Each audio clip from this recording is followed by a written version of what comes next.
السلام علیکم ورحمۃ اللہ وبرکاتہ۔ ناظرین، امید ہے کہ آپ خیر و عافیت سے ہوں گے۔ اللہ تعالیٰ آپ کو شاد و آباد رکھے۔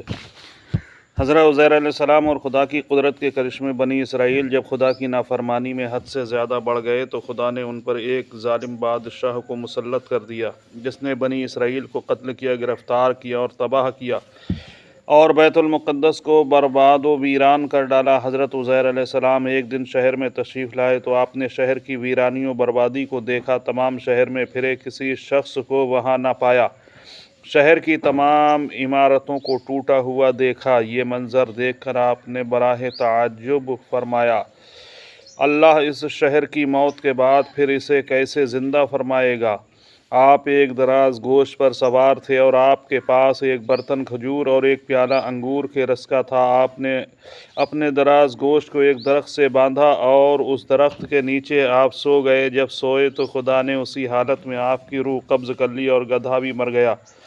اس واقعے کے 70 سال بعد اللہ تعالیٰ نے شاہان فارس میں سے ایک بادشاہ کو مسلط کیا اور وہ اپنی فوجیں لے کر بیت المقدس پہنچا اور اس کو پہلے سے بھی بہتر طریقے پر آباد کیا، اور بنی اسرائیل میں سے جو لوگ باقی رہے تھے خدا تعالیٰ نے انہیں پھر یہاں لایا اور وہ بیت المقدس اور اس کے نواح میں آباد ہو گئے اور ان کی تعداد بڑھتی رہی۔ اس زمانہ میں اللہ تعالیٰ نے حضرت عزیر علیہ السلام کو دنیا کی آنکھوں سے پوشیدہ رکھا اور کوئی آپ کو دیکھ نہ سکا۔ جب آپ کی وفات کو 100 سال گزر گئے تو اللہ تعالیٰ نے دوبارہ آپ کو زندہ کیا۔ پہلے آنکھوں میں جان آئی، ابھی تمام جسم مردہ تھا، اور وہ آپ کے دیکھتے ہی دیکھتے زندہ کیا گیا۔ جس وقت آپ سوئے تھے وہ صبح کا وقت تھا، اور 100 سال کے بعد جب آپ دوبارہ زندہ کیے گئے تو یہ شام کا وقت تھا۔ خدا نے پوچھا، اے عزیر، تم یہاں کتنے ٹھہرے؟ آپ نے اندازہ سے عرض کیا کہ 1 دن یا کچھ کم۔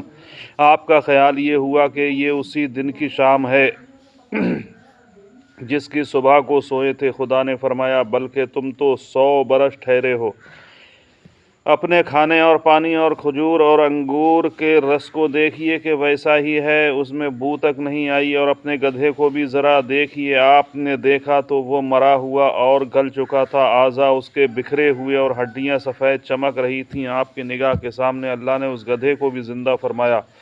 پہلے اس کے اجزاء جمع ہوئے اور اپنے اپنے موقع پر آئے۔ ہڈیوں پر گوشت چڑھا، گوشت پر کھال آئی، بال نکلے، پھر اس میں روح آئی، اور آپ کے دیکھتے ہی دیکھتے وہ اٹھ کر کھڑا ہو گیا اور آواز کرنے لگا۔ آپ نے اللہ کی قدرت کا مشاہدہ کیا اور فرمایا، میں جانتا ہوں کہ اللہ تعالیٰ ہر شے پر قادر ہے۔ پھر آپ اپنی سواری پر سوار ہو کر اپنے محلے میں تشریف لائے۔ آپ کو کوئی پہچانتا نہ تھا۔ اندازے سے آپ اپنے مکان پر پہنچے۔ عمر آپ کی وہی 40 سال کی تھی۔ ایک ضعیف بڑھیا ملی جس کے پاؤں رہ گئے تھے اور نابینا ہو گئی تھی، وہ آپ کے گھر کی باندھی تھی اور اس نے آپ کو دیکھا تھا۔ آپ نے اس سے پوچھا کہ یہ عزیر کا مکان ہے؟ اس نے کہا، ہاں، مگر عزیر کو گم ہوئے 100 برس گزر گئے ہیں۔ یہ کہہ کر خوب روئی۔ آپ نے فرمایا، اللہ تعالیٰ نے مجھے 100 برس مردہ رکھا پر زندہ کیا۔ بڑھیا بولی، عزیر علیہ السلام مستجاب الدعوات تھے، جو دعا کرتے قبول ہو جایا کرتی تھی۔